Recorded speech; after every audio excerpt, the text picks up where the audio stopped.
and fumble just to wanna cross a whore. If you don't answer, I'll just ring it off the wall. I know you said. Hi, I'm Kelly. I'm the music editor for Vice. We're here in downtown Manhattan waiting to meet with Debbie Harry. Debbie Harry is one of the biggest, if not the biggest, pop star in history. Let's see how it goes. I heard your mother, now she's going out the door. Did you go to work or just go to the store? Well, first off, Debbie, I wanted to thank you for coming and doing this interview with us. We're really excited about it. Thank you. And the first question that I wanted to ask right off the bat is, when you wake up in the morning, are you like, holy crap, I'm Debbie Harry? I mean, some days it bothers me and some days it doesn't, you know. I mean, you get sick of yourself too. I mean, I'm sure it's just like that for everybody. I read somewhere that to get inspiration for your songwriting, you like to go out dancing. Oh, yeah. So what happens, say, if you're out at a club and you're dancing and that bolt of inspiration hits, you just run home? No, I sort of go and scribble something down, and then by the time I get home, it's usually sort of I look at it and say, what? Yeah. Has there ever been an element of that, something that you got the bolt of inspiration for, you know, clunked out and actually built to how you liked it, and then presented it to the rest of the band and they were like, no, this sucks? Well, you know, I've written some things that are, you know, that Chris just like poo-pooed immediately. The rest of the band, you know, they're sort of, you know, easy about it, but, you know, Chris and I, you know, Yeah. we sometimes really, you know, bump heads. And we've always wanted people to, you know, be entertained by the music. I mean, back then it was, you know, groundbreaking to, you know, combine, you know, different kinds of music.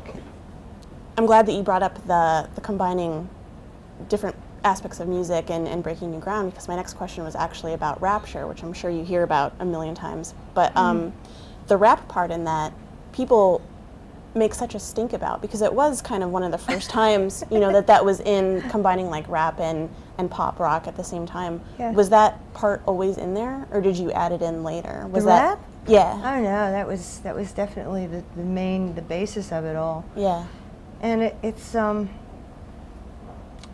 it actually, you know, even though it's not like really a classic rap or like a really good rap, you know, it's like an homage. We've always said that.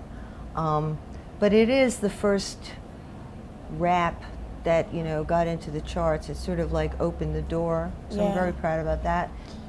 Did you get any backlash from that? Look, as a writer, you have to have something to say, and Right. it has to be interesting, and you sort of have to somehow make it stand out. And that's what I've learned, is everything that can be said. Right. It's is always said. something. Yeah. Yeah. In setting this up and doing research and preparation and stuff, the number one thing that people wanted me to make certain to ask you about was Videodrome. Nikki, don't. A lot of stuff that was brought up in that movie would be considered still taboo today, like the cutting and the sort of, you know, S&M nature of it. Were you scandalized by that at all when you were doing the movie? I sort of knew what Cronenberg's pictures were like, and what he was like, and he's always very strangely physical and interested in the macabre, and you know, I was prepared for that. The thing about Videodrome that I sort of never really realized while we were doing it, because we kept saying, well, what is Nikki? What is she? What kind of character is she? Yeah. Is she real? Is she a projection? And you know, years later, there was actually a word for it, and that is she was virtual. I want you, Max. You. I think something that a lot of your fans may not know about you, or maybe they do, is that you're really funny. Like, I came across your videos with John Roberts, Oh yeah. right? Yeah, I've seen him. How could you not be funny with him? There you go. Oh, Yeah. I see. Yeah. Okay. All right? I don't know if I have the right shoes on for Yeah. this. She's France drunk already.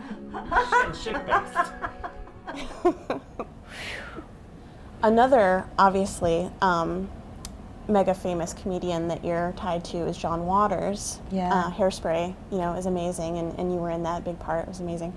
Do you still hang out with him? Yeah. Yeah, we're friends. Yeah. Thank goodness. What do you think makes something funny? Awful things. Yeah. I think awful things are funny. You know, embarrassing things, rude things, nasty things. I mean, I don't know. You know, it's because great humor is really, you know, some kind of truth. You know. Yeah. And that's, you know, oh God, and you have to laugh. Yeah. I read so many interviews that you did and watched so many interviews, and a really good one that I found in the Telegraph, you talked about the aging process. I just turned 35 and it's like excruciating. At what point Shocking.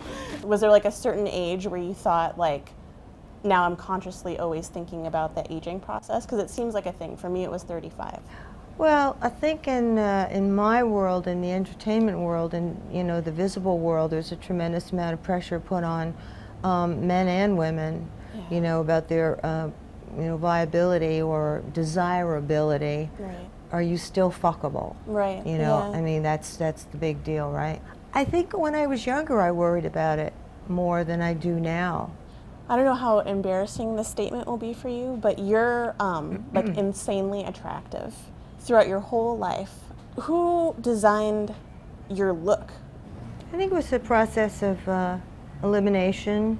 I had certain, you know, influences myself, you know, in the great world of blondness, you know, Yeah. all these, you know, sort of women that did that. And I worked with different people, you know, who would like tighten it up for me, you know, Right. like if I sort of came in with a, you know, a lump here or a messy thing there that worked, they would sort of say, well, you know, let's really, you know, do that, you know, and of course, you know, working with Steve Sprouse, Right. as I've always said, you know, it's a real defining, you know, moment. The day that the thing happened with Lindsay Lohan, with the photographers coming after you, mistaking you for Lindsay Lohan, was that a funny day? Were you like, what the hell? I thought they were after the woman that I was with. Yeah.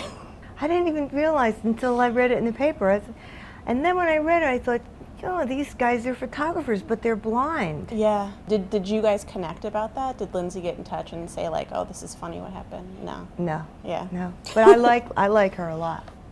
I don't know how people can live with that much exposure Right. and that much invasion of privacy. Do you feed into the publicity? I need to have a certain amount of attention. Yeah. I don't think that I'm a needy person, but I sort of think that it's, you know, I love it. I don't like people to be rude and invasive.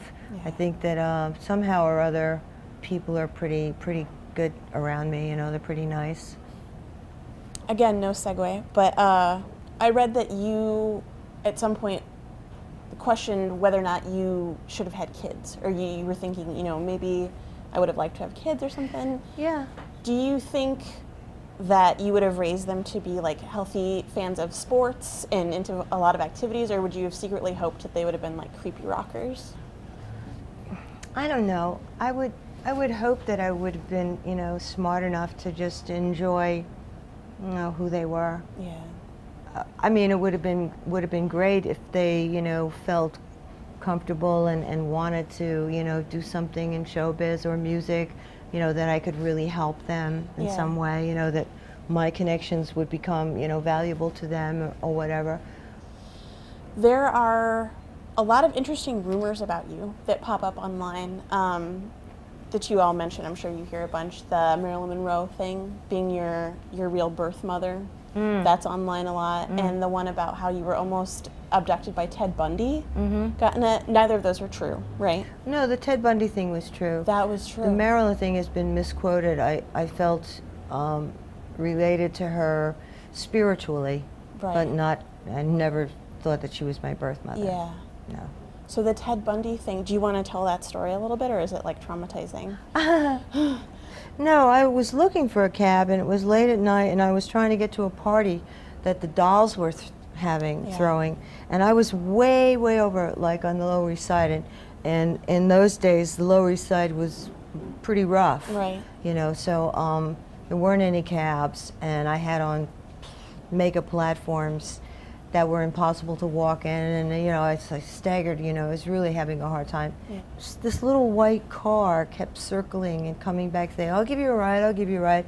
And I'd say no, and then kept coming back, coming back. Finally, I got in the guy's car. The windows were all rolled up, they were open this much at the top.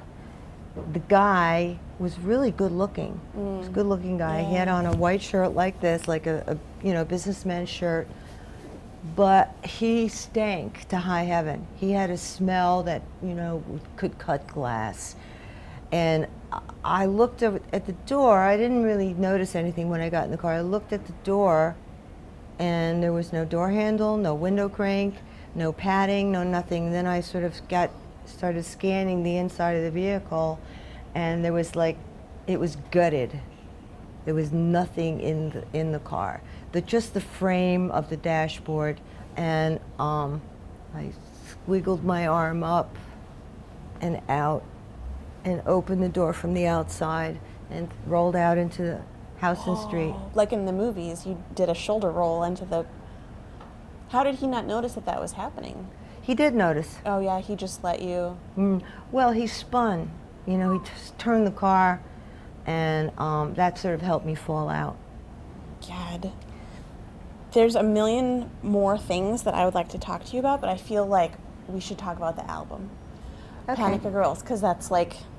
And that was came out last year, right? Yes. And it was the first one since 2003? Yeah, it was about 10 years between. That album really hits on a bunch of different genres. It's got like a French song on it. It's got almost like a reggaeton song on it, and more. It almost seems like you were kind of trying to package up everything musically that was going on in your head at the time. And Yeah. was that a conscious thing? Well, we tried to do that, I think, in all the Blondie albums. Yeah. But this one was probably a little bit more successful. When you guys write music together, are you in the same room? Like, do you sit down like, you know, we're band practice, we're going to write these songs, or do you kind of send things back and forth to each other? We sent it back and forth. Yeah. Yeah. Is it easier that way? Well, just because physically we don't live together and we haven't Right. been together for a long time, Yeah. that's how it works out. You're touring with Devo. Yeah. How did that come about? Like, from an artist's perspective, are you approached with tours? They came to us, an agent, you know, came through the agents, and we said we wanted to work, and tried to put a package together, and the thing with Devo came up, and it was so fantastic. How long are you touring for? Oh, the Devo part of the tour is going to be very short. Right, yeah. That I think that it's about two and a half weeks.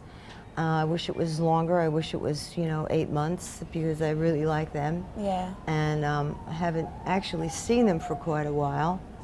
I like that the name of the tour is Whip It to Shreds. Whip It, yeah. Because it's Whip kind to of a Shreds. tie back even to Videodrome, the like song, and it's like Oh, that, full yeah. circle of, yeah. Well, this will be my last question, and then I'm going to do something embarrassing. But you're not going to stop anytime soon, right? Like, you're going to be making music for a long time, or do you have kind of an end? I'm planning to do a little solo show in January, February of 2013 at the Baryshnikov Arts Center. Oh, cool. And I think that'll be kind of interesting. It's going to be sort of all the material that Blondie doesn't perform, Yeah. and that are on my solo albums. You know, because some of the songs we don't perform are quite serious and dark. So I want to do a very dramatic presentation of that kind of material. All right, well, your management sent us something amazing, I'm looking at you guys. Okay. right? Oh, the doll. Intense. So I was wondering if you could sign this. Would you mind? Okay. Let's see, probably bring it in. Do you have one of these for yourself? Yeah, sure. Yeah. Yeah. Maybe like here? Okay. Thank you so much. I know that's not a lot of area.